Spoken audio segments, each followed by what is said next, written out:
kita langsung ke pertanyaan selanjutnya dari Inka Malam di Facebook. Bagaimana dengan KKR, kebaktian kebangunan rohani yang selalu melakukan penyembuhan dan ada yang sembuh? Apakah semuanya itu karena Tuhan? Silakan pendeta. Baiklah, saya senang mengikuti kebaktian kebangunan rohani. Dan sekarang ini banyak kebaktian kebangunan rohani yang dilakukan secara daring atau online, virtual. Saya tidak tahu mengenai hal tersebut, artinya belum pernah saya mengikuti kebaktian kebangunan rohani, lalu kemudian salah satu acaranya adalah acara penyembuhan. Saya pernah dengar ada seperti itu, tapi biasanya kebaktian kebangunan rohani yang saya ikut, yang paling banyak ditekankan di sana adalah pendalaman firman Tuhan. Firman Tuhan digali untuk mencari manakah kebenaran, lalu ada panggilan untuk bertobat, dan panggilan untuk menerima Yesus. Di dalam Alkitab ada banyak cerita penyembuhan. Mujizat itu nyata. Dan semua harus katakan amin. Mujizat itu nyata. Penyembuhan itu nyata. Yesus pun menyembuhkan orang-orang yang sakit pada masa ia melayani di atas dunia ini. Para rasul dengan kuasa Allah menyembuhkan orang-orang yang sakit. Banyak ceritanya di kisah para rasul. Jadi penyembuhan adalah sesuatu yang alkitabiah. Kita juga kalau sakit kan memang mau sembuh. Hanya ada saja beberapa hal yang perlu diperhatikan dalam hal ini. Yang pertama adalah firman Allah itu sangat kuat. Ayat tema kita lebih tajam dari pedang bermata dua manapun. Sangat powerful. Ini adalah firman Allah. Kebenaran firman Allah itu sungguh luar biasa. Sehingga kalau kita mendengar firman Allah, kata Roma pasal 10 ayat yang ke-17, kita bisa percaya kepada firman Allah sekalipun tidak dibantu pembuktian mujizat atau penyembuhan. Sumber kebenaran itu, karena ini bicara tentang kebaktian kebangunan rohani, KKR, sumber kebenaran itu adalah firman Tuhan.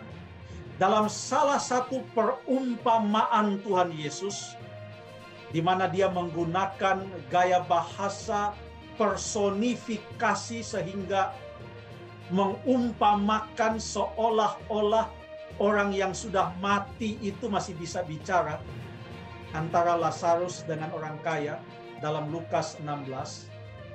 Yesus berkata pada bahagian akhir perumpamaan ini sebagai pelajaran dari perumpamaan ini.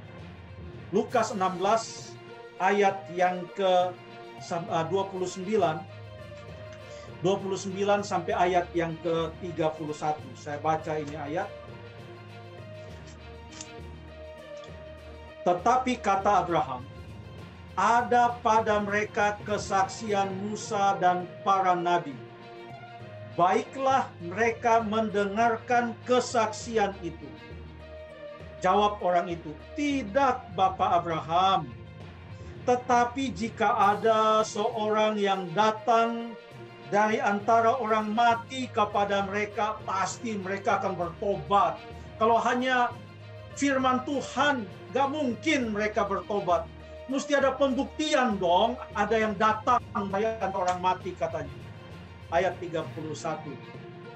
Kata Abraham kepadanya, jika mereka tidak mendengarkan kesaksian Musa dan para nabi, mereka tidak juga akan mau diyakinkan sekalipun oleh seorang yang bangkit. Bicara mengenai kebangkitan, bukan orang mati muncul, bukan.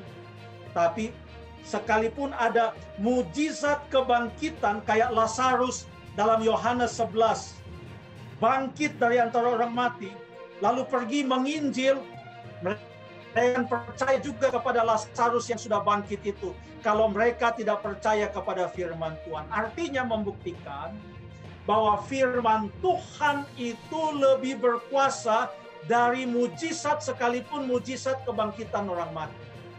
Itu yang harus menjadi penekanan kita. Sehingga ini harus kita membuktikan segala sesuatu dengan penyembuhan atau mujizat. Justru sebaliknya, segala sesuatu harus dibuktikan oleh firman Allah. Penyembuhan itu harus terjadi atas kehendak Allah, bukan kehendak kita. Dia yang berkehendak apakah seorang itu sembuh atau tidak. Saya mau kasih contoh. 2 Korintus 12 ayat yang ke-7 sampai ayat yang ke-9. 2 Korintus 12 ayat yang ke-7 sampai ayat yang ke-9. Di sini Paulus berkata, memohon supaya ada duri dalam dagingnya, dan banyak para ahli Alkitab yang mengatakan ini adalah penglihatannya yang terganggu. Makanya di beberapa suratnya dia katakan kepada orang Galatia, kalau saja kalian mencongkel mata kalian untuk aku, pasti kamu sudah memberikannya. Nampaknya ada gangguan penglihatan. Dalam beberapa surat lain dia katakan, lihatlah bagaimana tulisanku ini ditulis besar-besar. Karena kalau kecil-kecil dia nggak bisa lihat. Jadi ada seperti itu beberapa pendapat. Ada pengan dari kita. Jadi tentang hal itu, pasal yang ke-12 ayat yang ke-7 sampai ayat yang ke-9, Paulus berkata, supaya aku jangan meninggikan diri karena penyataan-penyataan yang luar biasa itu. Maka aku diberi suatu duri di dalam dagingku, yaitu seorang utusan iblis untuk menggocoh aku, supaya aku jangan meninggikan diri. Perhatikan ayat yang ke-8. Tentang hal itu aku sudah 3 kali berseru kepada Tuhan. 3 kali berdoa, berseru kepada Tuhan. 3 kali.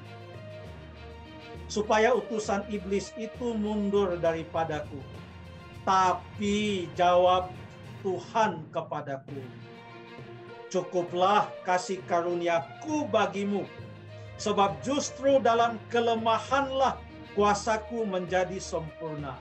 Paulus katakan, aku berdoa 3 kali.